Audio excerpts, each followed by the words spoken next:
Iga, nakipagpulong si Pangulong Bongbong Marcos kay United Nations Secretary General Antonio Guterres sa Amerika, kaugnay sa pagsusulong ng Pilipinas na makakuha ng pwesto sa UN Security Council. Bago yan, binigyan din ng Pangulo sa isang talumpati ang kahalagaan ng mga babae sa pamumuno at pag-unlad ng lipunan. Live mula sa New York City, may unang balita si Joseph Morong. Joseph.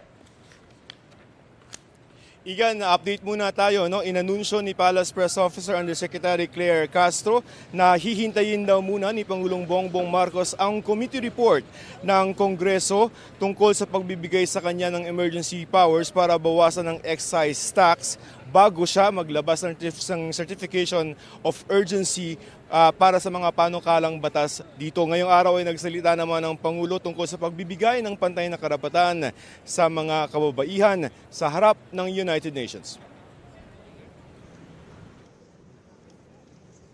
Ang talumpati sa 7th session ng Commission on the Status of Women ay isa sa dalawang talumpati sa United Nations si Pangulong Bongbong Marcos sa kanyang 2 araw na working visit dito sa Amerika. Kasama ng Pangulo sa kanyang pagdating sa UN, si Unang Ginang Lisa Araneta Marcos at iba pang opisyal ng Pilipinas. Jam-pack ang General Assembly Hall. Sabi ng Pangulo, para malaman ang progreso ng isang lipunan, tingnan ang pagtrato nito sa mga babae. We often speak of development in terms of economic growth, infrastructure, technology, or trade. But there is a simpler and more human measure. How are the women doing? If women are educated, safe, able to work, able to lead, able to decide the course of their own lives, then the society is moving forward. If they are not, then no level of prosperity can truly be called progress.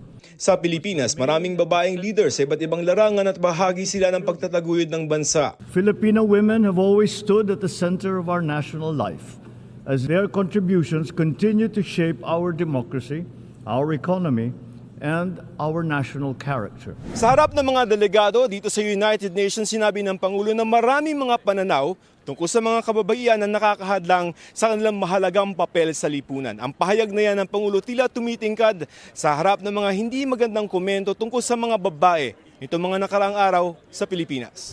Marami pa raw ang dapat gawin para sa kapakanan ng mga babae. Edukasyon ang sentro ng pagpapaunlad ng kanilang estado. Sa bawat babae raw na nag-aaral, mas tumitibay ang pamilya at lipunan. Kailangan maging bahagi rin daw sila ng pagdedesisyon. Women must be present wherever decisions are made, in government, in business, in science, in diplomacy, and in peace building. Because when women rise, societies rise with them. When women lead, nations move forward. Pagkatapos ng kanyang talumpati, nakipagpulong naman ang Pangulo kay UN Secretary General Antonio Guterres. Napag-usapan ng dalawa ang kampanya ng Pilipinas para makuha ang non-permanent seat sa UN Security Council na mangyayari ang botohan sa June 3. Igan, ngayong hapon ay nagkaroon ng pulong si Pangulong Marcos sa dalawang grupo ng mga negosyante at bukas ay may isa pa siyang mahalagang talumpati. Yan ay yung pangangampanya para sa Pilipinas para sa isang non-permanent seat sa UN Security Council at manawagan na rin para sa peaceful settlement o mapayapang pagresolba ng krisis sa Middle East. Igan. Joseph, ano ba makukuha natin benepisyo kung maging may non-permanent na posisyon dyan sa UN Security Council? Yung Security Council kasi ay mahalaga ang papel sa United Nations.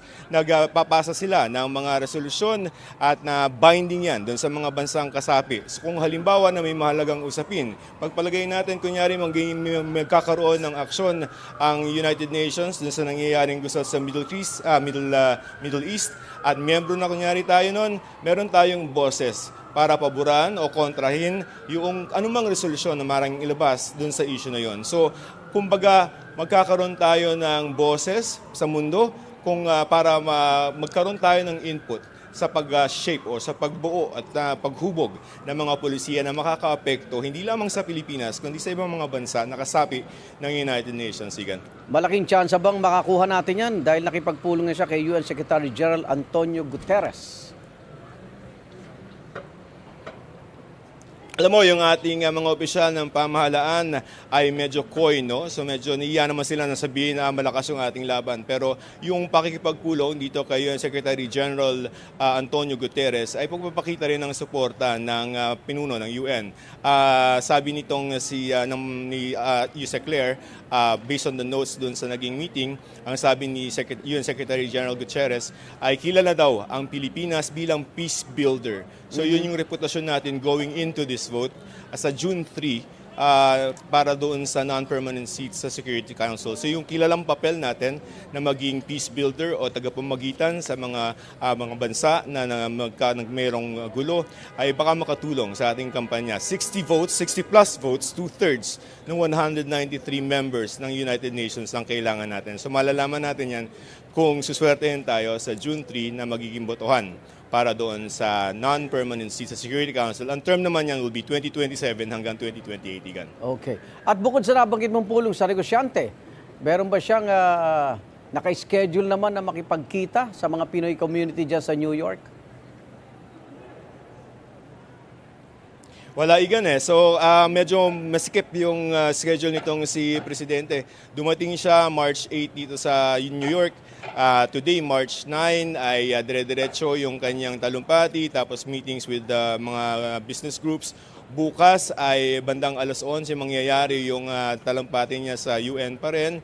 At sa hapon ay magkakaroon tayo ng pagkakataon, yung media na nagko-cover sa kanya ay magkaroon ng Q&A, yung kinatawag natin na kapihan with the President. At right after nun, ay lilipad na siya papuntang Pilipinas. So masikip yung schedule ng Presidente para magkaroon ng schedule para sa ating mga Filipino community dito sa New York.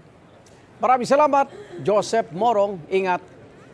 Igan, mauna ka sa mga balita, mag-subscribe na sa GMA Integrated News sa YouTube para sa iba't ibang ulat sa ating bansa.